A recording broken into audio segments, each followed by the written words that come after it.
Welcome back. You're watching News Center. India's manufacturing sector is likely to maintain its growth momentum in the second quarter for this fiscal year. This is according to FICCI's quarterly manufacturing survey. The survey comprises more than 380 manufacturing units from both large and SME segments with a combined annual turnover of nearly 5 lakh crore rupees. Let me now go across to discuss the findings of this survey with Shubhrakant Panda, President of the Federation of Indian Chambers of Commerce and Industry. We're also joined by Harshpati Singhania, Vice Chairman and Managing Director at JK Paper, past President of FICCI. Mr. Shubhrakant Panda, let me begin with you. 79% respondents reported higher production levels. This was 57% in Q1. What industries are fueling the growth in production and manufacturing? Good evening, Parikshit. Thank you for having us on the show to talk about the FICCI manufacturing survey. So clearly, as you've gone through it and you've cited some of the data there, and there is definitely an uptick in terms of output, in terms of positivity about manufacturing in India moving ahead. And if I can, before getting to specific industries, let me also get to the point of average capacity utilization, which has moved up to about 74%.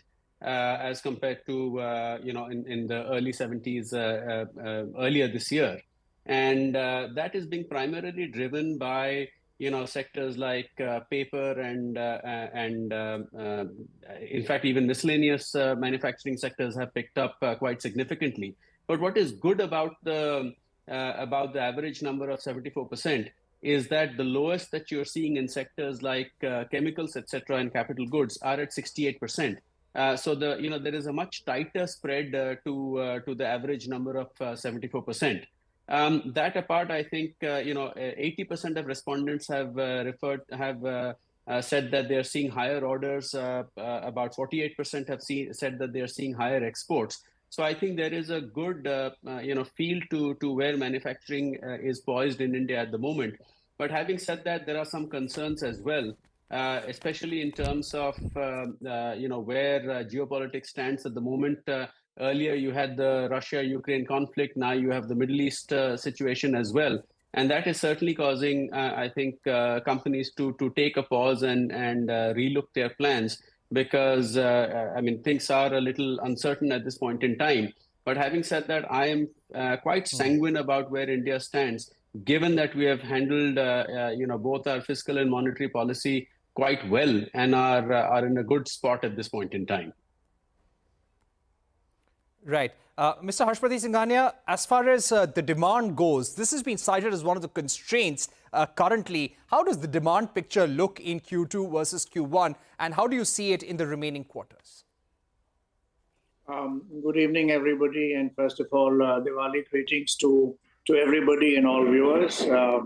As you can hear, in the background, you might hear occasionally some Diwali crackers, but that's what it is.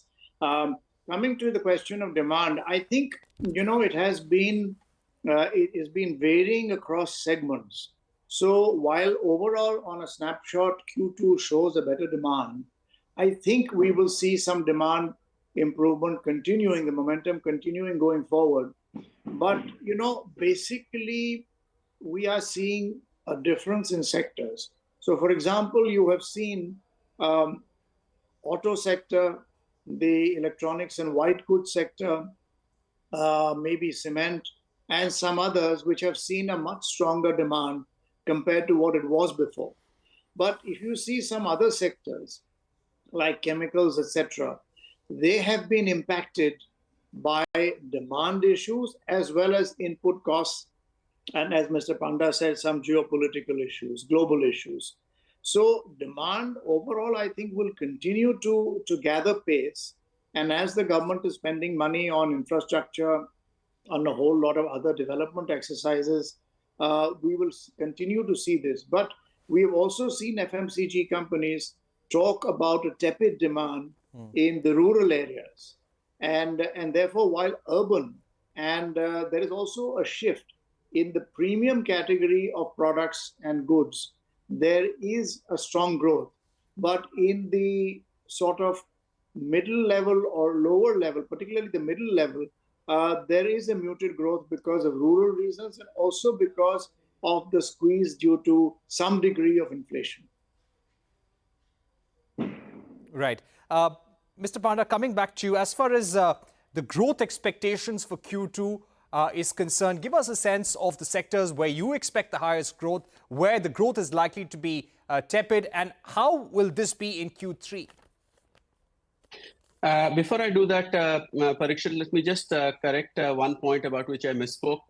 Capital goods and construction is not at 68%, it's at 77%. Indeed, you're carrying that in your charts, but I just wanted to correct that wrong data point which I cited. But going ahead, as Mr. Singhania also mentioned, I think one has to look at it sector to sector, because there are, in certain areas, there are points to be somewhat concerned about, especially if they are very export dependent. Then the fact that global growth is tepid, the fact that European Union countries are still struggling with inflation. US has done very well, but that is also in itself a cause of concern, because that means the rate hike cycle is possibly going to continue, and certainly no immediate signs of rate cuts happening there. So I think it depends sector to sector, and again, in certain sectors, we are also, you see non-tariff barriers coming into play when it is, when exports are concerned. But I would expect that auto components, I would expect also our electronics and white goods manufacturing. These are certainly sectors which are doing well as far as, and will continue to do well as far as cement is concerned. You are now, with monsoons behind us, I would expect momentum to continue. And if I talk about metals, etc., looking at my industry, the concern of China slowing down a little bit is expected to be addressed by stimulus measures, and which is why you have seen some amount of turnaround in terms of iron ore, etc. But having said that, I think there are a lot of factors go into play when it comes to figuring out how the future performance will be. But overall, I think manufacturing in India is on a strong base, which is what I would like to reiterate. Right. Mr. Singhania, as far as the challenges to growth are concerned, what are the challenges that you see for the remaining part of this fiscal? I think the challenges are going to be from, as we discussed on this show, how strong demand growth will remain through the rest of the year. I would believe that it should be fairly robust. So I am not trying to be pessimistic about it, but that is something that we have to watch. The other point is, which we already mentioned by Mr. Panda, is with the global economy in a little bit of a slowdown, particularly Europe, and with the continuation of the Russia-Ukraine war, as well as the now new, seemingly smaller impact, but it will have a larger impact between Israel and Hamas, the global instability and also the high inflation is leading to a very muted growth rate, particularly in Europe. Now, when that happens, whichever way we see, we are not decoupled.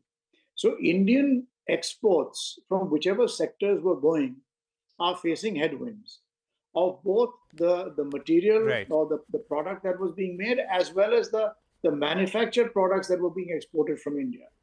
So when that happens, we see challenges. The other challenge is that with the yo-yoing of commodity prices globally, there has been an increase in imports. Right. So for example, if I take the paper sector, we have seen increased imports, as well as we have seen that in some other sectors. So when increased imports happen, we have to be watchful about seeing whether they are at a legitimate price or whether it is partly an issue of dumping or quasi-dumping, which means that our responses in terms of looking at level playing field mechanisms, whether it's safeguard or any other issues, have to be taken care of very quickly. Otherwise, if it takes a long time, the damage is already done with a fallout on local manufacturing and obviously local jobs and and the economic impact. All right, Mr. Singhania, we've run out of time, but thank you very much to you and Mr. Panda for joining us. We will speak to you again in future about how manufacturing moves on from here onwards. With that, it's a wrap on this edition of News Center. News and updates continue right here.